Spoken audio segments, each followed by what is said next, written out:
she's very squishy. Okay, Veronica, you sit right here.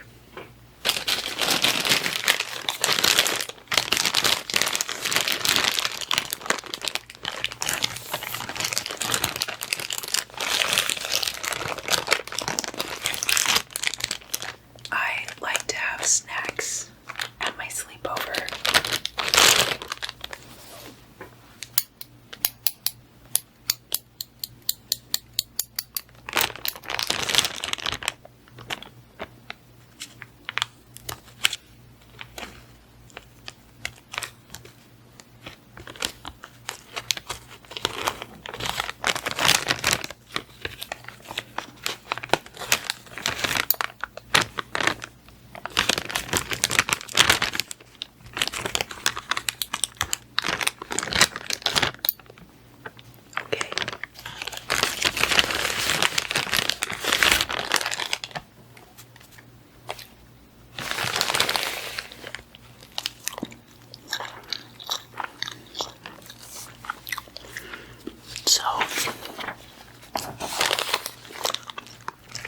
Today we're going to be talking about the demon BAEL.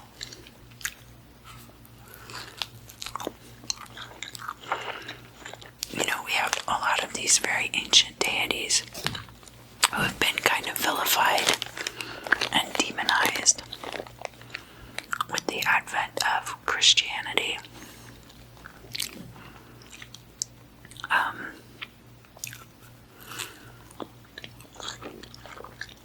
And in some places in ancient history, he was actually considered equivalent to Yod-Heh-Vav-Heh, and his name was used in the same way as Adonai and Elohim.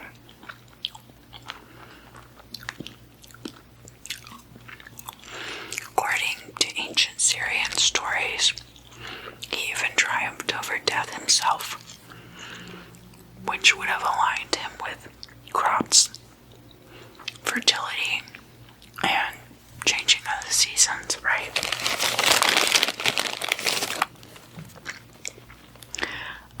And there was a story in the Bible, I believe, where Jezebel was trying to promote worship of Baal in the capital city of Israel.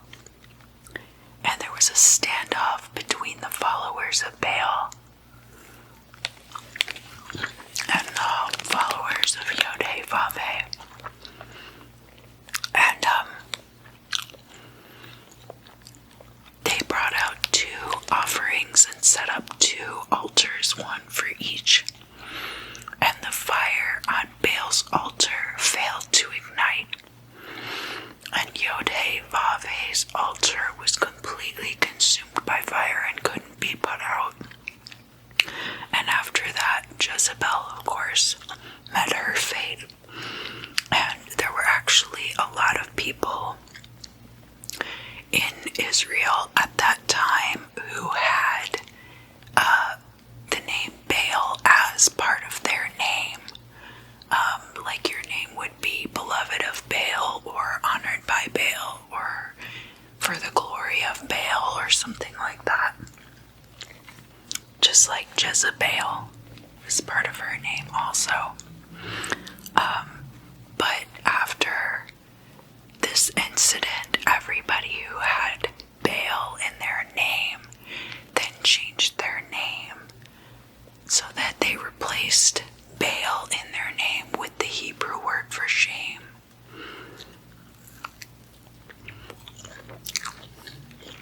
And during the Reformation period, saints were also referred to as BAEL.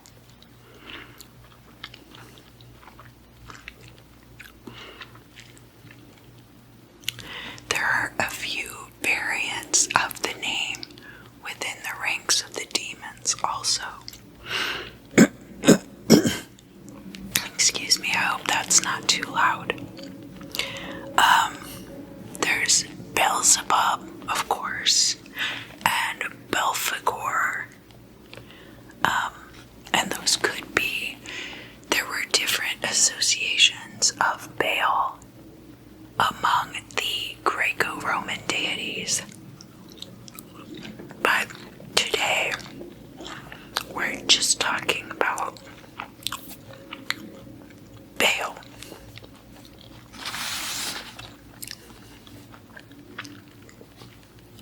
So, there is a text. It was an appendix to Johann Weyer's book, De Praesticis Daemonorum, and it is called the Pseudomonarchia Daemonum, right? This is when people talk about the Goetia. This is kind of like the text that's used as a reference when you're looking up the demons.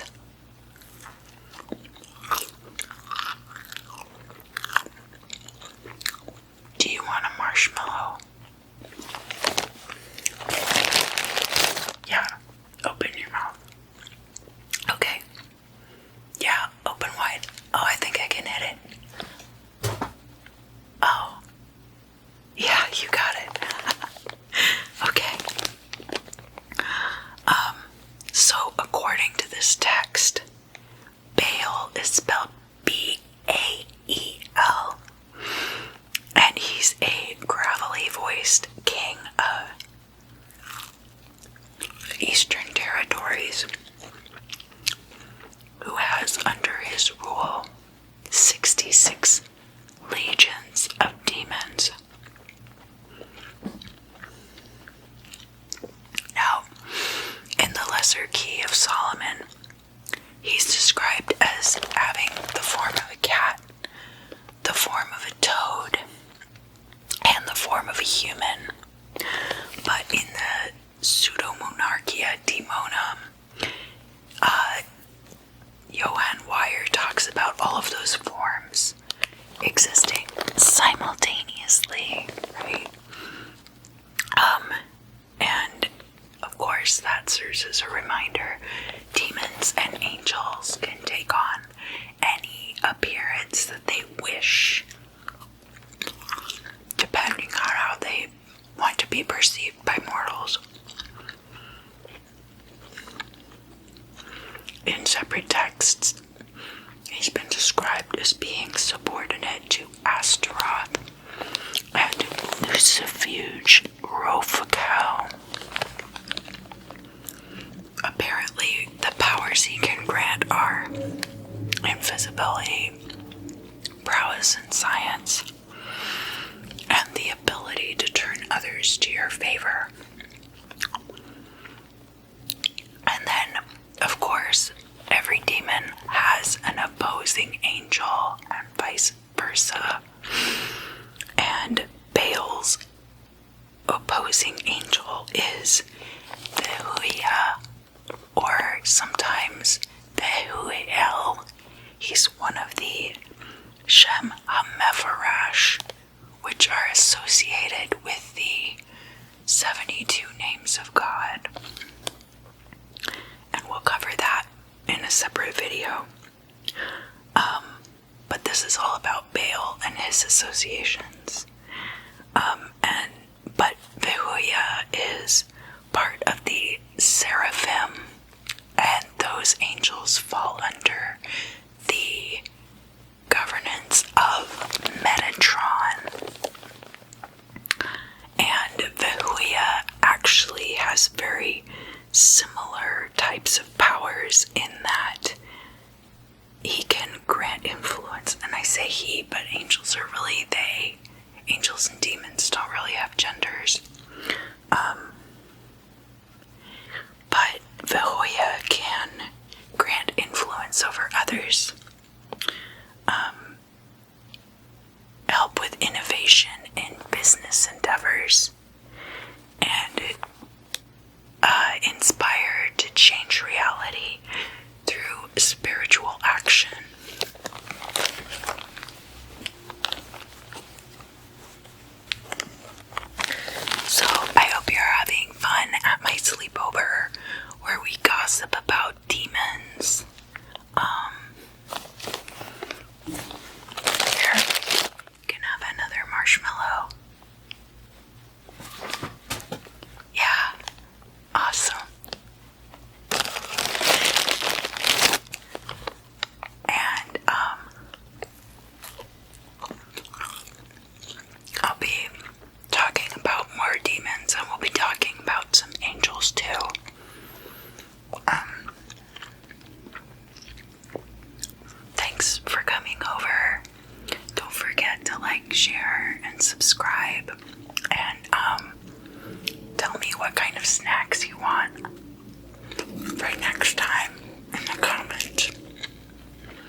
I'll see you again.